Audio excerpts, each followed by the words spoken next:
I appreciate you coming off the grid with me, trusting me with your vibration. Take that, the Love album, Off the Grid. You've changed your name to Love. So Yes. where does that fit into the name? This is the ultimate goal. I have become love. Okay. When I'm being love and I'm in that mood, because I have to always remind myself, we live in a toxic world. Right. And it's love versus hate. That's what's going on right now. Yeah. And I choose love. That's my new name, and love wins. Love wins. Let's go, y'all. I've been praying on this, and I decided to change my name again. I'm just not who I am before. I'm something different. So my new name is Love, aka Brother Love.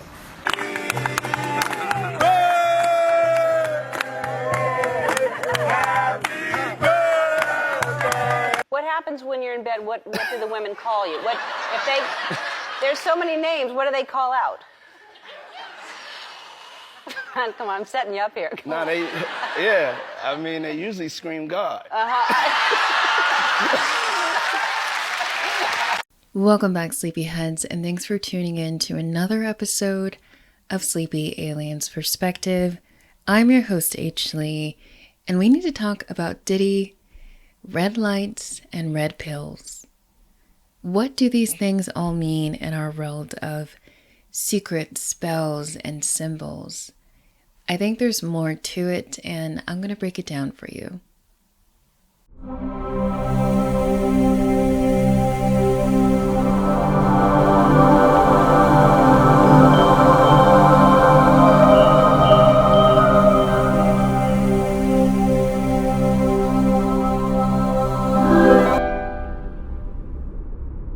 So, Sleepyheads, here's my argument. I think that Diddy understands the power of red. I think he knows the esoteric principles of the color. I think he knows what it represents. I think he knows how to channel energy using the color red. And I think he also uses that to, of course, symbolize things in his work and the actions that he takes as he moves through the industry and interacts with individuals. So in that recent podcast interview that Q from day 26 of MTV's Making the Band did with Aubrey O'Day, he mentions a red pill that he took at Diddy's house in the Hamptons. And I'm going to play this clip for you just to remind you. Like they were in a rush to get to the Hamptons. We get to the Hamptons and we walk through the house and we arrive in the backyard near the pool. And my ex at the time, which was Dawn, she gave me an ecstasy pill. And she says... Is that what she said it was? Yeah, she said it was ecstasy, and she said it was from Puff to give to me. And it was red. And I took it because I thought I was going to get freaky with my girlfriend, you know? We tried ecstasy before, and I trusted her that that's what it was. So I took it immediately, and she had one too. He gave her two of them. I took mine. Within like 20 minutes, I knocked out and blacked out. So when it comes to Q and the red pill that Diddy gave him to take, at first, I always had this sort of idea that ecstasy was like a blue pill or a white pill, because that's how I kind of always seen it in movies and television. But when I Googled red ecstasy pills, there was a lot that actually came up. And it just made me think about the fact that more and more I have learned that gangs and gangsters and cartel people, they all know, a lot of them deal with witchcraft. A lot of them have esoteric knowledge. And so the fact that these pills are red, I think, says a lot. Because I briefly want to just mention, too, that think about red dye number 40. Now, more and more people are staying away from these artificial food coloring dyes that do have a significant impact on mental and physical health. And even though I feel like that isn't widely accepted yet in the scientific community, there's more and more evidence about it. And I myself have not had any food coloring for the last 2.5 years. And I can say that there's a huge difference in my mental health.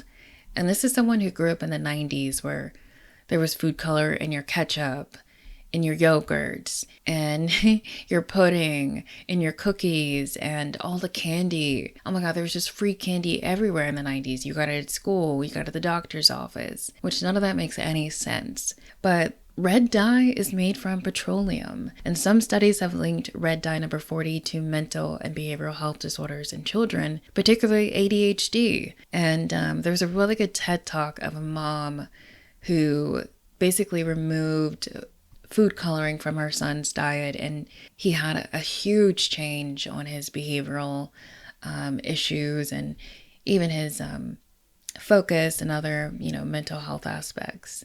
Here are some other clips of Diddy and red lights. Since he is playing some copywritten music, I cannot actually play any of the audio, but just even watching them, I think you'll get the point. But yeah, go ahead and check these out, and then we'll come right back to it.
So in that clip of Diddy in the studio, I think it just says so much. For one, I don't know if anybody's ever been bullied or been the brunt of a joke. It just gave me those vibes that Nipsey wasn't in on the joke and everybody knew about something other than him.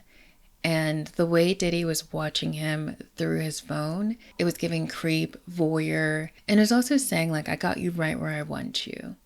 And he was just smirking about it. It just gives me creep. So I think the whole rabbit hole of Lauren London, Nipsey, Diddy, and this honey trap plot, I think there's some weight to it. And, I may not touch on that subject matter because a lot of it isn't clear, but I've heard more people talk about it in interviews, and I've seen more people play different clips of Lauren London and Diddy. And, I hate to say it, I would be surprised if Lauren London was just hanging around Diddy in a friend capacity prior to a relationship with Nipsey. Knowing how Diddy is, knowing how, I feel like she's just his type. That's all I'm going to say. But it would not surprise me if they had a prior romantic relationship and actually set Nipsey up. But in that clip, seeing the way Diddy was looking at Nipsey and the red lights in the studio, and there's other clips I've found of Diddy always having these red lights in his studio. And I will touch on some of the benefits of red lights, but I just think it's so suspicious. And I think Diddy understands the power of red because nobody's just hanging around in red lights like that all day. So why the red pill? Why the red lights? What does it all mean? Some psychologists believe that the color red makes people feel powerful. It can actually boost a person's self-esteem. Red can even induce impulsive behavior. It is known to energize people, make them feel more lively, active, and mobile.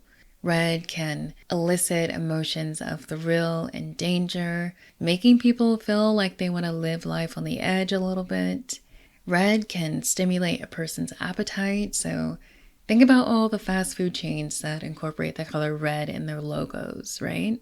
Red can actually improve performance on detail-oriented tasks, and it is also known as a persuasive color. It is effective for captivating an audience, and even consider the red backgrounds in ads. Consider the politicians you see who wear red ties, or female political figures who will be in an all red dress. People understand that red is attention grabbing, and it can also be such a statement piece at the same time.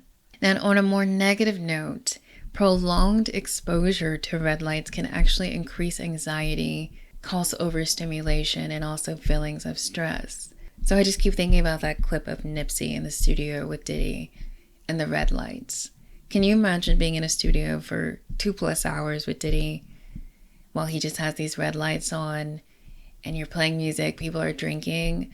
I just think it's spiritually, I think it's such a dark situation to be in. And just when you're around somebody who probably has energy like Diddy, and maybe when he's drinking, he seems friendly and lively, but if you're a person of light, if you are practicing good spiritual hygiene, when you shouldn't be around a particular person, because the energy signals that they give off are gonna, send you on red alert, basically. So here are some other themes when it comes to the color red.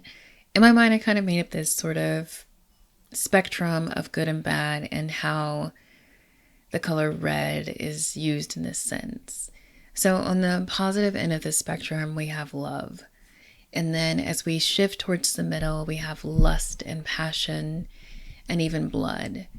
And as we go towards the negative end of the spectrum, we have stop, emergency, danger. And then moving further to the clear negative end of the spectrum, there's sacrifice and deletion. So we really get this wide spectrum of the color red in this sense of good and bad, and where those lines kind of blur. But I just thought it was interesting to actually break it down that way. So in feng shui, red actually attracts fame, riches, and luck. And Western occult, red symbolizes love, health, sex, and strength. Some Native Americans associate the color red with life force, energy, and power. When it comes to a person's chakras, the root chakra, which is represented by the color red, is the first of the primary chakras, and that is located at the base of the spine. Now, what's interesting about the root chakra, because I know a lot of people don't believe in chakras, but to me it makes a lot of sense. More sense than, most of the Western medical themes that are sort of programmed into our minds. But the root chakra is associated with security, safety, and survival. And on a physical sense, 3-dimensional manifestation of the root chakra, it is closely linked to the adrenal glands. So the adrenal glands rest on the top of each kidney. They are a part of the endocrine system that helps with the production and regulation of hormones. The adrenal glands also assist the body with metabolism, immune system, blood pressure, response to stress, and the development of sexual characteristics. So the adrenal glands also regulate the sympathetic nervous system, and that is that flight or fight bodily and psychological response when it comes to the body perceiving something as a threat or a stressful situation.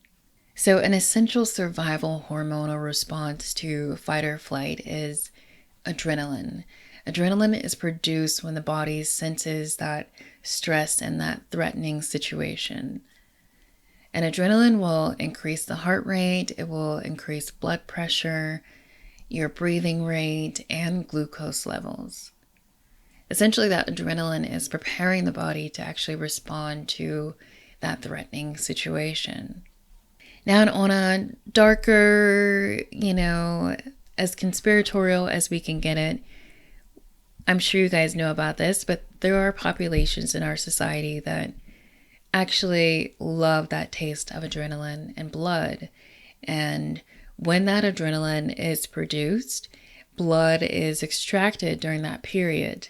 And the adrenaline in that blood creates a chemical compound known as adrenochrome.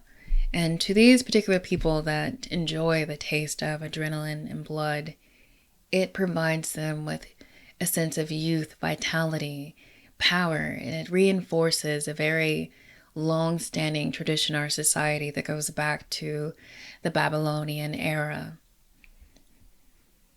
And that's really all I can say about that on YouTube, but for those who know, you know.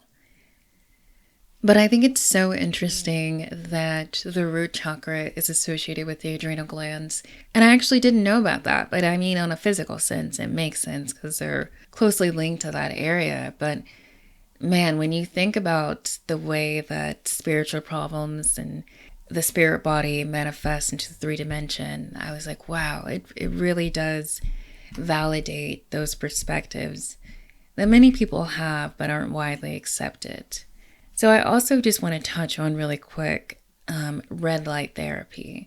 Since Diddy loves the red lights, I will give him this. There are therapeutic uses for red light. So red lights can actually boost the production of hormones in the body. They can actually energize the mitochondria in your cells, helping your cells not only stay healthy, but giving you more energy overall in your body. Red light therapy can also reduce inflammation and improve circulation, and it can also increase the production of melatonin. So I have to look more into this, but I will say that the red light probably has some impact on the pineal gland if it does have that ability to increase the production of melatonin. But that might be another video for a different day. But I think it's interesting that red lights do actually have a therapeutic purpose. And I know I've seen some of those masks that some people wear with the red lights on their face because it can help with wrinkles and acne, apparently, helping the skin look more youthful. And to wrap things up, I just want to mention a few uses of the color red in movies. So in The Matrix, Neo is asked to choose between the red pill or the blue pill. And it's the red pill that helps Neo shatter his false reality. In Alice in Wonderland, Alice is tasked with painting white roses red. And after everything at this point I've learned about, esoteric nature and the occult, for me, when I see that, it's like a little girl sacrificing her innocence, because innocence is often symbolized with the color white, and then she's painting over it with blood red, almost agreeing to the sacrifice in a sense. I don't know. I know some people don't look at it that deeply, but, that's kind of how I see it at this point. And then, of course, there's the Wizard of Oz, and Dorothy uses her magic red slippers to, again, break her out of this dream, false reality, and to take her back home. And both Alice in Wonderland and the Wizard of Oz are alleged MK Ultra programming books and movies. And I have to say alleged, even though I believe it. But if you have read any SRA, MK Ultra Survivor books or seen any of their interviews, they do mention how when they are programmed as children, they will actually use Alice in Wonderland and the Wizard of Oz. And if you also think about it, why is there always that constant reboot of Alice in Wonderland? And we don't see as much of that with the Wizard of Oz, but those themes are always reinforced in our society. And I feel like they always have to find a way to revive it and reprogram a younger generation when it comes to those themes. And I've even had weird moments in my own life where I feel like themes of Alice in Wonderland have played out. So I feel like that programming, if you grew up watching Disney movies, have impacted us all. And lastly, I want to mention that in Blink Twice, the SA victims discover that the red perfume that they've been using every day has been drugging them and erasing their memories of the crimes that have been taking place against them. So I think that's really interesting. And I keep bringing up that movie, but there's so many references and symbols in that movie. And I think, you know, it almost gives like the Eyes Wide Shut kind of vibe in a sense, where it just holds that much. It reveals so much about what is happening behind the scenes in the entertainment industry and the elite worlds, those secret circles, you know. Like, I don't think it was, you know, as impactful as Eyes Wide Shut, and nor did it have such a dark ending in real life as Eyes Wide Shut did, but I think it's very interesting. So this is a side note, something that I noticed while I was editing, and I always notice things when I'm editing. Okay, so Diddy's Love album, Off the Grid, was released on September 15th, 2023. So let's do the math. We know that 9 is an upside down 6. We know that 1 plus 5 equals 6. We know that 2 times 3 equals 6. So in true occult esoteric fashion, Diddy adheres to his dark teachings, his sadist roots, and he releases his album on a 666 day. And I really don't understand if that's just a power number for the occult, or, you know, if they also have to make a sacrifice on that day. I mean, there could be so much more to it than us just realizing that, you know, these numbers add up to, you know, 666. And I also want to say, I do believe that 666, like everything else in our society and in life in general, it has a whole positive spectrum. But unfortunately, when it comes to these celebrities, only one side of that spectrum is truly relevant. And I think that's the case for Diddy. And when it comes to Diddy, the cult, knowing how to channel energy from colors, and I know that I say that with such nonchalantness, but think about it. When it's the middle of winter time and you start to feel a little depressed or sad or sun deprived, sometimes people will look at colorful things. They'll watch videos with bright colors or the sunshine. That is a person, whether they realize it or not, you are drawing energy from that color to enliven your spirit. So I believe Diddy essentially does the same thing. But I hope that makes more sense. And I do believe that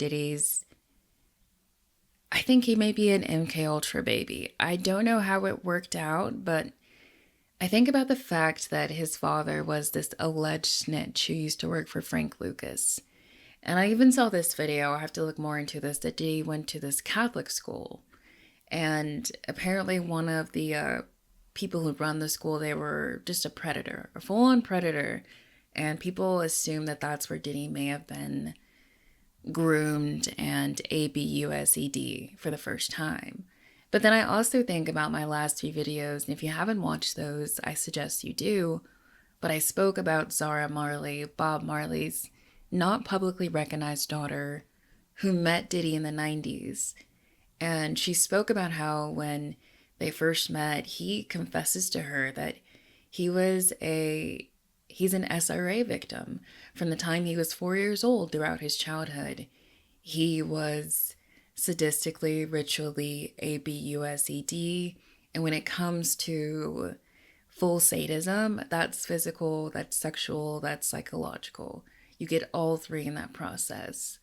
And for Diddy to go on and be accused of the things he's been accused of when it comes to Usher, Justin Bieber, Little Jerome, YK Osiris, Brycia Gray, like all of these men now, to be accused of that, it definitely speaks of someone who is repeating their ABUSC patterns.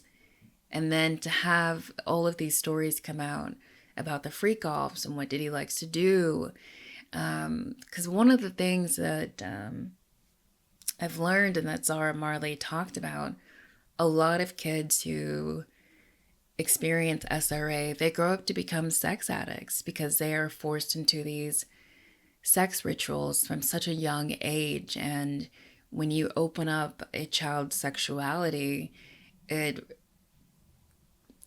blurs their sense of boundaries and their ability to control those impulses. It can be so dangerous for a child, right? And there's more to that I need to understand. But my point of that was that Diddy is just basically repeating everything that he's learned. And when it came to Cassie and having men pee in her mouth, that is satanic. Satanic is all about defiling the godly vessel, whether that be with piss, vomit, or fecal matter, or, drugs. He's just defiling it in any way he can. And he was constantly extracting energy off of the fact that, Cassie's spirit was being depleted. And we know that Diddy's done that to other people, but, and I can only imagine, maybe we don't even know the extent of all of the deplorable things that he may have had Cassie do. Maybe that's just, the tip of the iceberg, really, but it's just enough to, accomplish what needs to be accomplished in the courtroom. But I think that says a lot, and I honestly think his mother, allegedly, I will say, had to be a part of some coven, or when Diddy's father became an informant, that's around the time that I wouldn't be surprised if the MK Ultra program was still happening on we already know it still goes on, but I think if it was still in those early stages for when they were still recruiting people, and based on the SRA stories that I've heard, like Kathy O'Brien, she ended up being, as a child, recruited into the MK Ultra program because her father, it was discovered that he was sorry, I'm thinking of how to say this because it's words I can't say. He was a child sex offender, and the police discovered that. So he kind of got blackmailed into basically selling his children to the government to be a part of the MK Ultra program. And so I'm wondering if the same thing happened with Diddy's father, where he's kind of just sold his son. And for that to happen, from the time he was 4 years old and forward, and I think I heard that Diddy's father passed away when he was 3. And if Diddy said he was an SRA victim from the time he was 4 years old throughout his childhood, that timeline actually fits really well.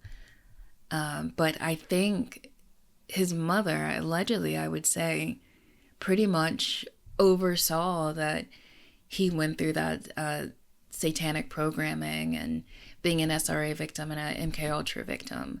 So these allegations that Diddy is a CIA informant or an FBI informant, he may just be a full-on government, MK Ultra baby asset, in which people have to realize that most of the political figures in our society, a lot of celebrities, not all of them, they come from that. They're born into that.